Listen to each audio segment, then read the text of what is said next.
It was a really interesting project. We're breaking new ground in using a product, a ceramic surface, and using it in such a way that it hadn't been used before. We wanted to achieve a continuity and a connection to the context, both physically and socially. The demographics of Darling Harbour had changed greatly over time. There was a lot more residents with families living nearby, but they were looking for somewhere to go as a family and take their children to play. So as part of our thinking was how to make Darling Harbour more of an urban parklands. So that was where we introduced ideas like the children's playgrounds and the parklands, so it could act as an informal parklands for the people who lived there. For the buildings, each of them was informed by its site and its adjacent context. The convention centre being a harbourfront, informed by water and reflections. The exhibition centre being adjacent to parklands, was more about being of the green and using warm tones, and then the ICC theatre was adjacent Chinatown, and it was more urban, more city, and more about entertainment. So we were looking for a balance between that contrast and continuity. What we were inspired by was the way light interacts with ceramic surfaces, and the Opera House is a beautiful example around the world of this, being on the harbour front and the way it reacts with the very directional Australian sunlight. Over the course of a day, it changes colour all day long in the way it reflects, so it feels like the building, every time you look at it, it's almost like it's different to the moment you looked at it just a moment ago. And so that changing life is something that we wanted to capture in this project, being a public project located on the waterfront as well. The colour is really interesting. We were inspired by the name of the place. So the bay on which the convention centre sits is called Cockle Bay, being cockle shells.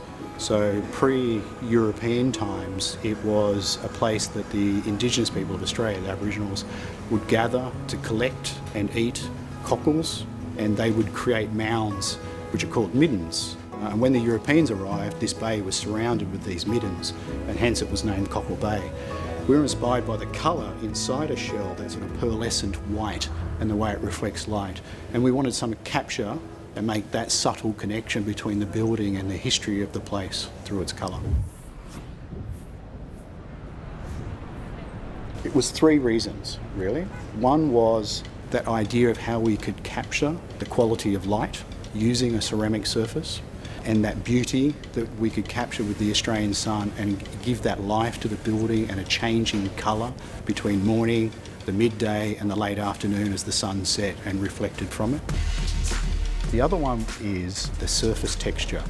We're very interested in buildings having a quality at a long distance, a medium distance and a close distance. And what was really beautiful about a ceramic surface is it has a texture and a grain at a very intimate scale. So even when you're right up close to it, it still has something to give and offer and be of a scale that you can relate to as a human. And then the third point was about longevity. A ceramic surface with an integrated colour and a glaze surface requires very little maintenance. And being on a waterfront site with a lot of salt in the air, we needed to find a product that would have longevity in this environment, but also where we were using it being on the underside of a very high soffit. Access to it afterwards was difficult, so we wanted to find a product that had minimal maintenance over a long period of time. From a sustainability point of view, the use of ceramic has a really long history in building. What's really beautiful about ceramic materials is just how long they'll last. Human beings have been using them for millennia to build buildings. And so that longevity for us means that it's not a product that's going to have to be upgraded or replaced in a very short time. So for us, from a sustainability point of view, is that low maintenance and the longevity of that product. In developing the system, we were using the product in an unusual circumstance where it hadn't been used before, which was upside down and hanging. So the product is on adhesive to a frame which is then hung from the superstructure above. But the local authorities were concerned that over a long time the adhesive might start to let go. Now, we were pretty certain that it wouldn't, but we introduced the clips as a second safety in case some of the adhesive did break down over time, and we also spent a lot of time working that to make sure that it didn't be detrimental to the overall look and feel of the product.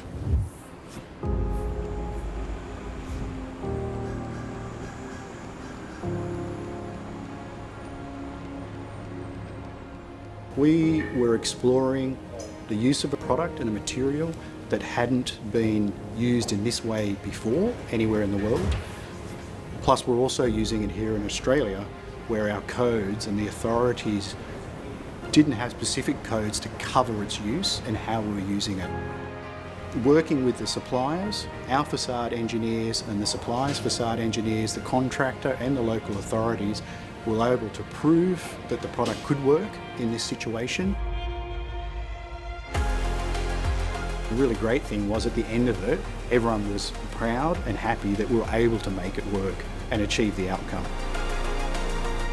If you saw the number of people going to Darling Harbour prior to the project being done and to after, the number of people have increased greatly and has been really well received, which makes us really proud because ultimately that's what we're trying to achieve as a place that people love.